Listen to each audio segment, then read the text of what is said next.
Good afternoon. Welcome back to Passionate World Talk Radio Network, a wholly owned subsidiary of Global Media Network LLC. Educate, enlighten, entertain, mindfulness. And on today's episode of Lest We Forget History, we are going to talk about the president and the media. And has this ever occurred before? And maybe you don't want to hear this, but yes, Abraham Lincoln did it during the Civil War when he suppressed the media from saying whatever they wanted, and they had to stay with a set of rules which he issued. He suspended habeas corpus. Don't know what that is? Look it up. Put it down in your vocabulary words.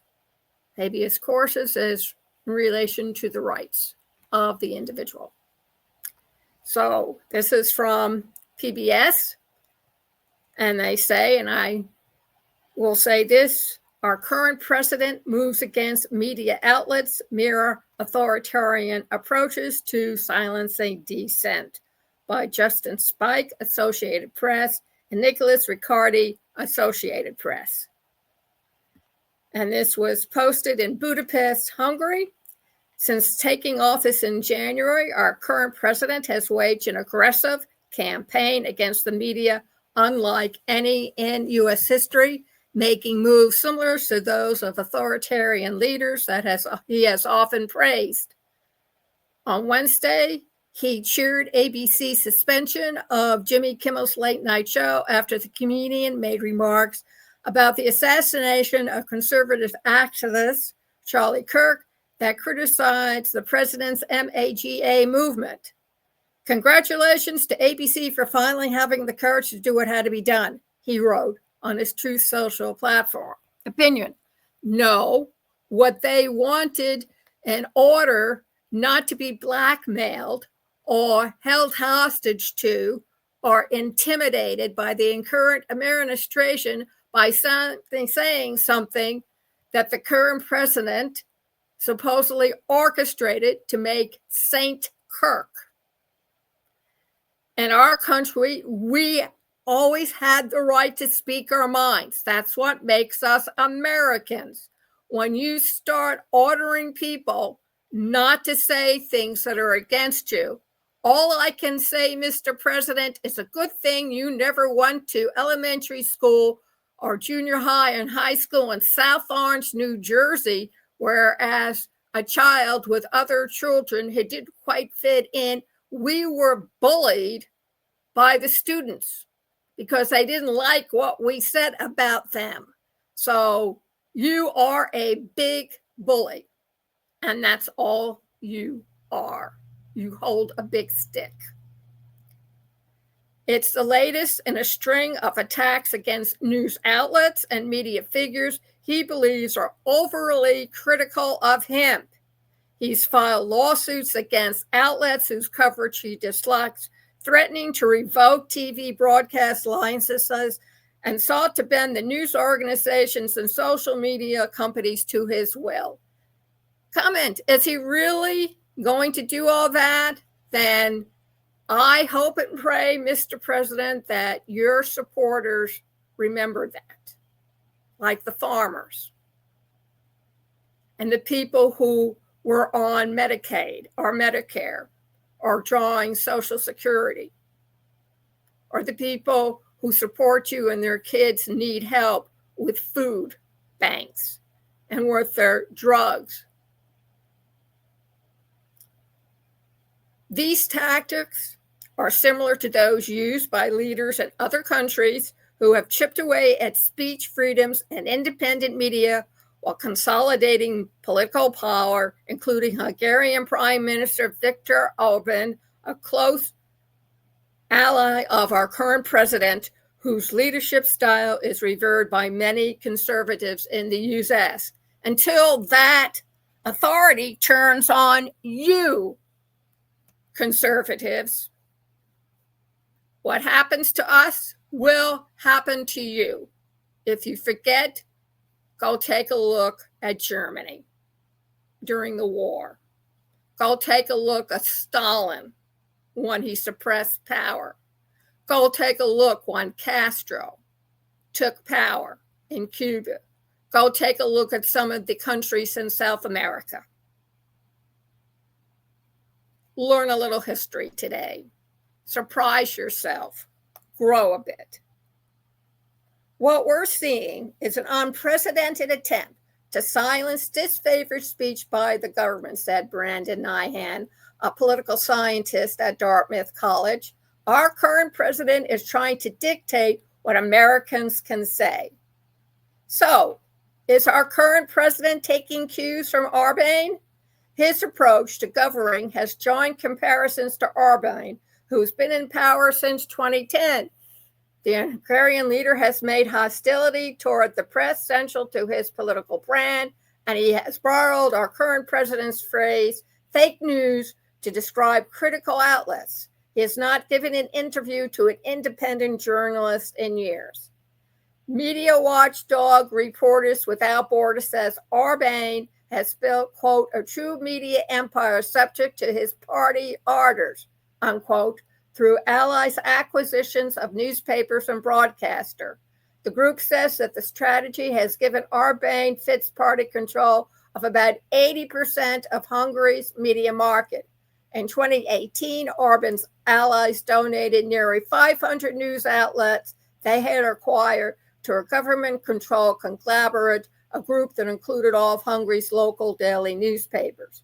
Opposition parties complained that they get just 5 minutes of airtime on public TV during elections, the legal minimum, while state broadcasters reliably amplify government talking points and smear Orbán's political opponents.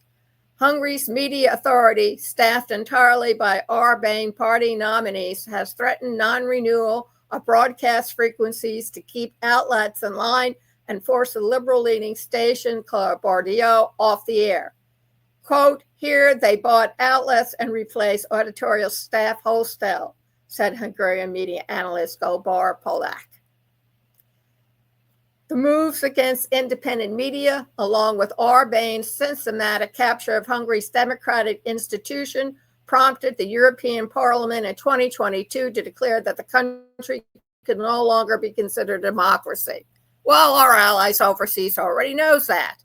Polak said that while the American media landscape is far larger and more diverse than Hungary's, he's been struck by the willingness of major U.S. companies to accommodate the current president's threats.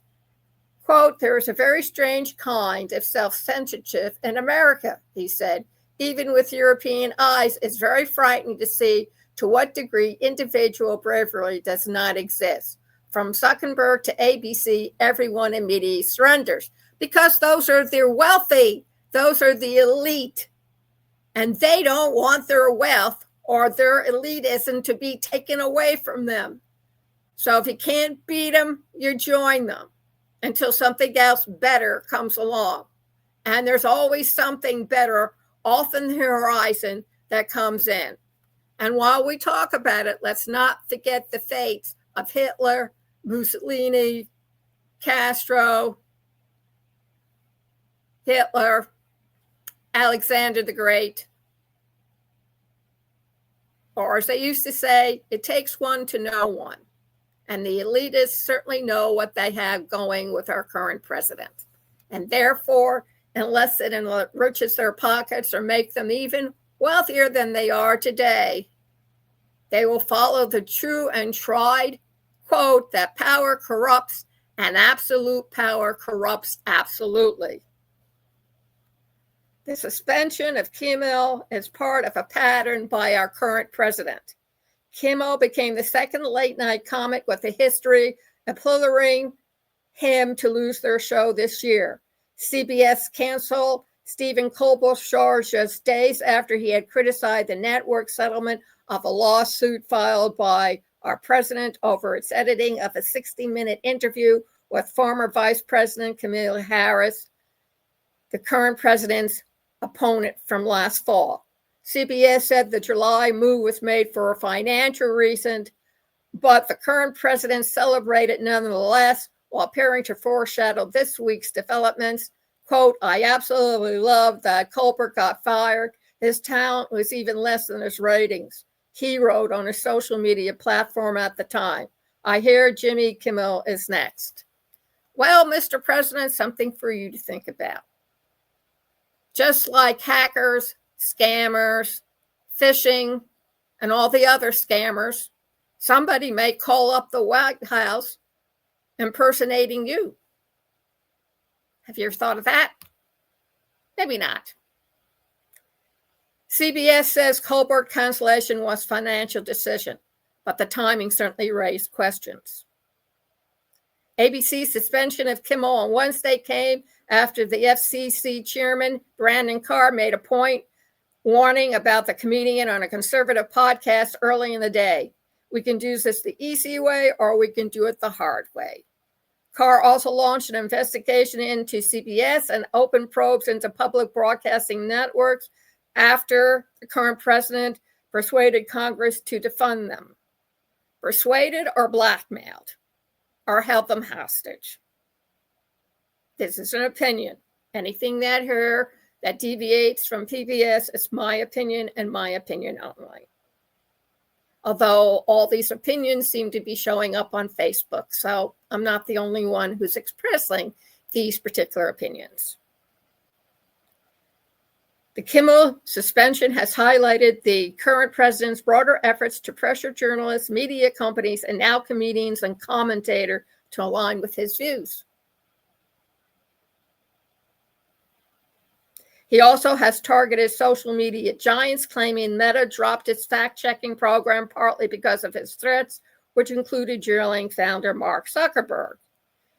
Even powerful media owners have appeared to bend under pressure. Washington Post owner Jeff Bezos, whose companies have significant government contracts, killed an editorial endorsement of Democratic nominee Kamala Harris before the 2024 election, and like Meta, donated $1 million to his inauguration.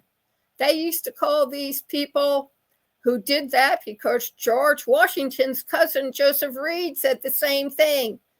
And every time he decided whether he'd be with the Tory party and fight with the British or with the Americans and the Yankee party, he would swing. They get that from a nautical expression describing when the boom swings from side to side so the sail can collect the advantageous wind direction. There are media crackdowns in other countries. Hungary is not the only country where similar patterns to erode an independent media landscape have been playing out. In neighboring Serbia, populist President Alexander Vučić has faced accusations of curtailing media freedom since coming to power over a decade ago. So don't be surprised when you hear him talk about a third term or a fourth term or quite possibly a fifth term, and then designate in his will that it goes to his son. Just saying.